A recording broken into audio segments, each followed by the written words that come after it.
Let's go ahead and introduce the players. In the bottom right-hand position as the green Zerg, we have Red ViBe.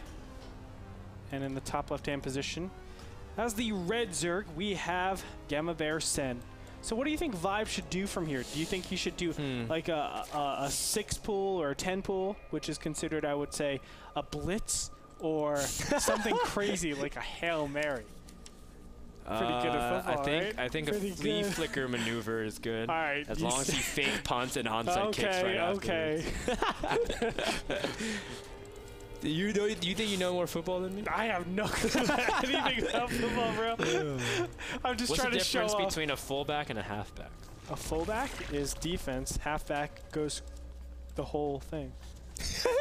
All right, we're done. This is standard soccer, bro. Point made. Point made. ViBe is going for the temple. Wait, just are like you talking about saying, soccer Andre. or football?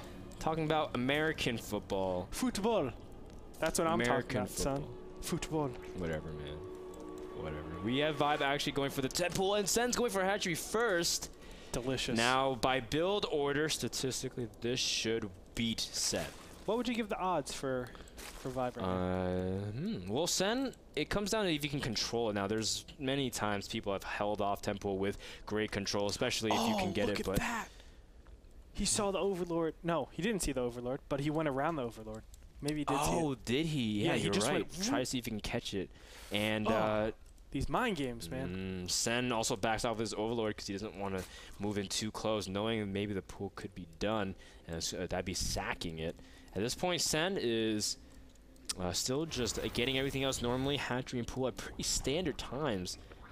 Now, the Zerglings do arrive, and Sen has seen it with his Overlord, so he knows what to do. And you have to really protect the drones and wait for the Zerglings to come out. Fighting the drones against the Zerglings directly can be extremely difficult. If you can get the surround immediately, that would even be better. Ooh.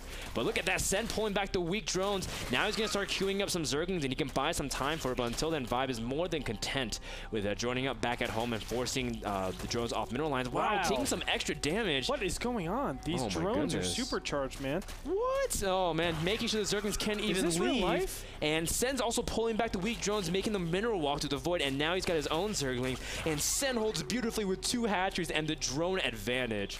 This is not looking good for our Zerg from Root. There will be a Baneling follow-up. It looks like a Speedling Baneling or something like that. No, I'm not sure now. Oh, well, he's he does put the hatchery? Yeah, he's droning, and he doesn't have enough I mean, he just started gassing, and he doesn't have a huge drone count, so even if ViBe was able to really do damage, his follow-up would come much later. Let's take a closer look at some of that drone micro so we can get a piece of that action. Now, the big thing was, again, he pulled the drones that were weak back and make sure to show patience, and just added some damage to the Zerglings to make them soft. And that way, you know, ViBe, if he ever slipped up, his Zerglings would die. You can see immediately he's still fighting and making sure to push back the drone lines very softly with his offensive linemen, or defensive linemen in this case. Yeah, the fullbacks. Stop it. You can see he gets a good surround, and he traps his Zerglings as well, making sure to keep harassing them. Again, once his Zerglings come out, he knows he's good, and especially if you can keep the Zergling count in your favor, that from there should be able to do everything. Let's jump back into the live broadcast where ViBe has attempted to go for a hatchery, and he just knows he's behind from this point. Going to have to make some units as well just for security. He's getting his Bane Nest just like you were saying. Regardless, though, Sen is ahead, keeping that hatchery alive for that much longer. Yeah. He has more injects, but look at this. I love Sen awareness and his situational decisions. Going for 2 spine callers, 3 queens to be very comprehensive in his defense. Exactly, and that's awesome because it keeps him safe against Baneling Zerglings. And yes, if you look at the income tab, it was 18 to 18, but that's not where you get your advantage. You get it afterwards when your injects are actually useful. And now the spine crawlers are down. He's looking so beautiful at this point because he's safe against most Zergling Baneling attacks. With good micro, he will be able to stop everything that comes his way. Metabolic Boost is just about to kick in, and you can see Baneling Nest completed for ViBe. Now, what I would do for if I was in ViBe's position is actually show these Banelings. Show them, start morphing them in front of him, I don't care. But force Sen to do some sort of reaction, a big reaction. Try to get him to make additional spine crawlers or something. because you want to keep him off of mining as long as possible. That way you can catch up a little bit. Yeah. But this pressure is forced. Oh, Sen's going to resend his drones back to the natural mineral line, and a lot are clumping up perfectly. And Sen was not paying attention to those units. Some more drones end up dropping. Now, ViBe gets another great explosion, and he actually saves an incredible amount of Zerglings as well. Sen was droning this entire time. ViBe takes the worker lead, and he's joining up very nicely behind as well. And all of a sudden, ViBe was able to equalize very nicely because Sen got a little complacent with his drone transfer. No, it was just a rally actually with his hatchery. That's what costed him. And just like that, Sen drops a huge amount of workers during the entire engagement. 13, now 14 workers were killed that engagement. And that was the whole advantage that he had from the beginning stages. So beautifully done by ViBe. But I have to say, it's more of a mistake from Sen. I think, obviously, bringing those drones back onto the mining line. From the that was a little bit silly, obviously. But still, both these players are in pretty decent positions to go forward. Income tab shows equal harvester, so I think that equalized everything, honestly, Frodo. Yeah, and I want to say that ViBe was able to make a snap decision because a lot of times, I mean, if Sen caught his drones, he could have baited the Zerglings and Banelings really badly, and all of a sudden, Sen would have been able to pick off the Banes, and then the ViBe's attack would have been a lot less effective. So it was a good move on ViBe's behalf as well. But for now, we see that Sen is going to tech up to layer very quickly. He's about to finish up much quicker than his opponent, giving him some more flexible options. Sen has shown the inclination to go things like mutas in the past. Oh, actually, that's exactly what he's doing. Yep. Seems reasonable as 4 gas this early, given the state. Now, I don't know where Sen actually thinks he is. I would say that Sen thinks he's behind, especially after seeing this 3rd base. This shows a lot of confidence. Your opponent, or excuse me, you read that your opponent is very confident with taking this 3rd base as we had it, because he's really saying, well, you know, I'm so comfortable that I know you're not going to attack that I could take the 3rd and defend against anything. So I think what Sen's reading is that he's behind, and that's why I would say he's doing this Spire Tech. Now, we haven't seen Spire Tech do very well, but we've also seen it just do awful. And it depends if, you know, it's actually scouted out. That's the big thing. And I don't see any Overseers inbound for this to scout out. So I'm getting kind of worried for ViBe, actually. ViBe's vision is very secluded to his half the map. Same thing with Sen.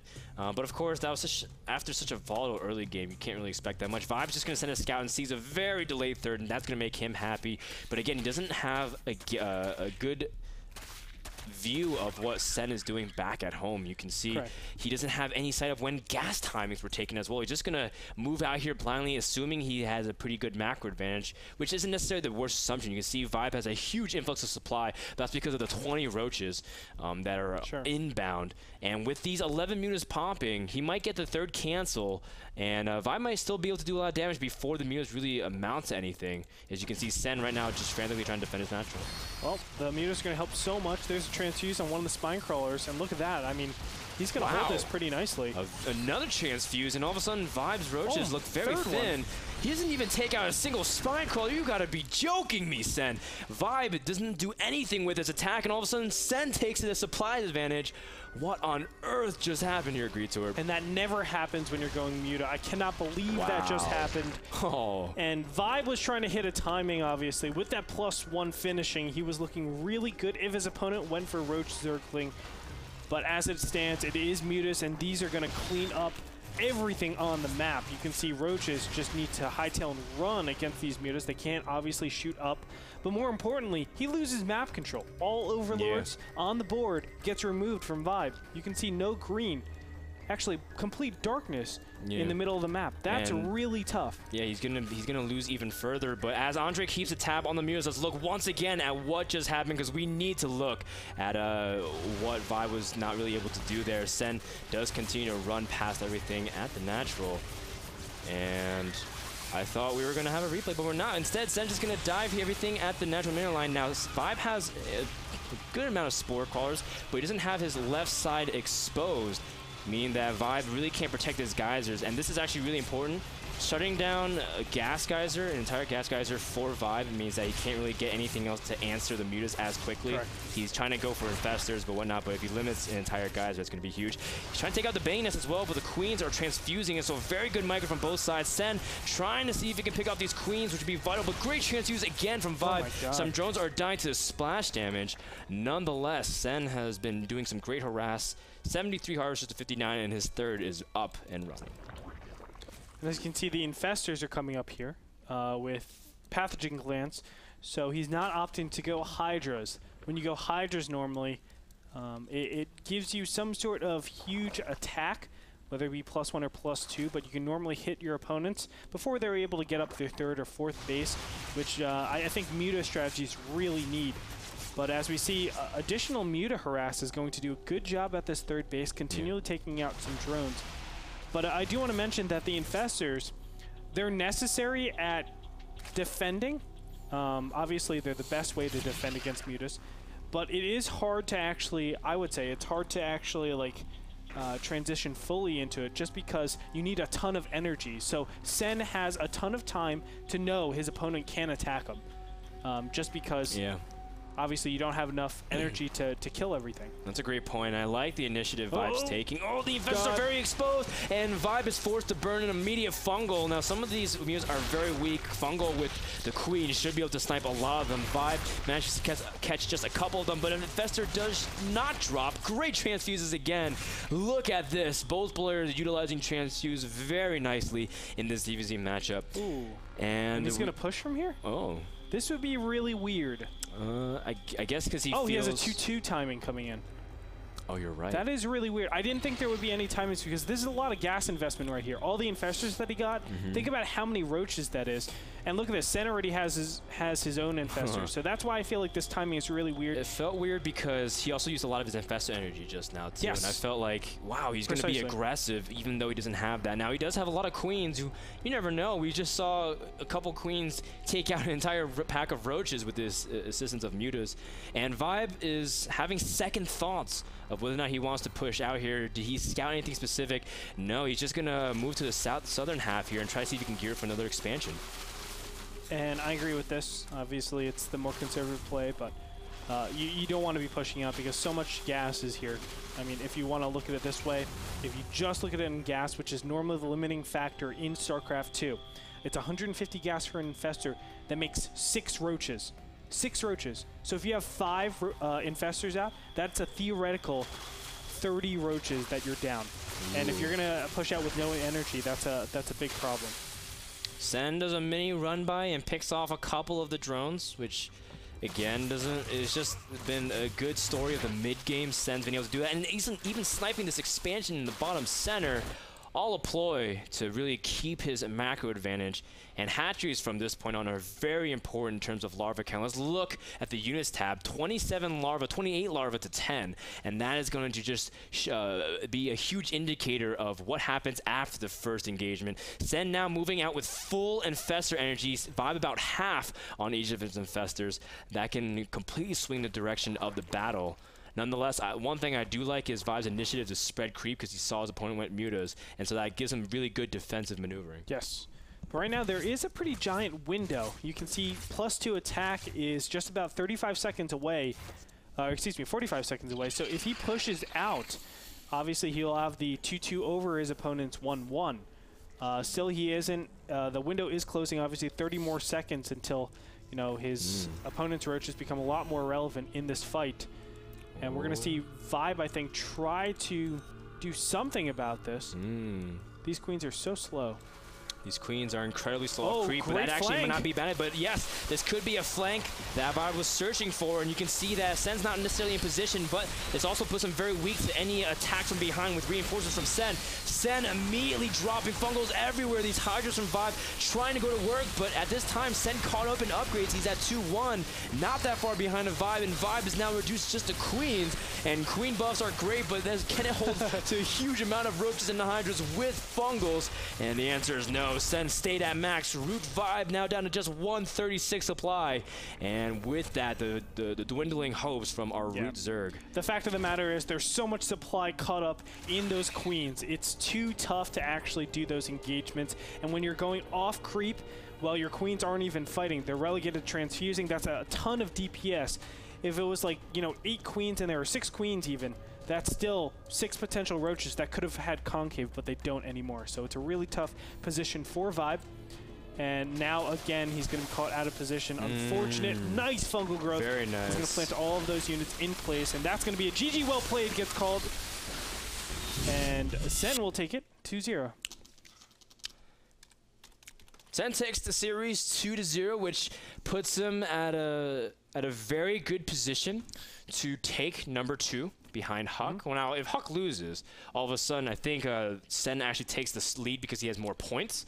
So as a result, if Sen takes this 2-0, and if Gonzi wins also tonight, if Gonzi Poo plays later tonight, if he wins 2-1, then all of a sudden Sen and Gonzi are tied for second, and if Huck loses, Sen and Gonzi are tied for first. So a very interesting dynamic we have in our group. This is a very important win for Sen. I can't stress it enough.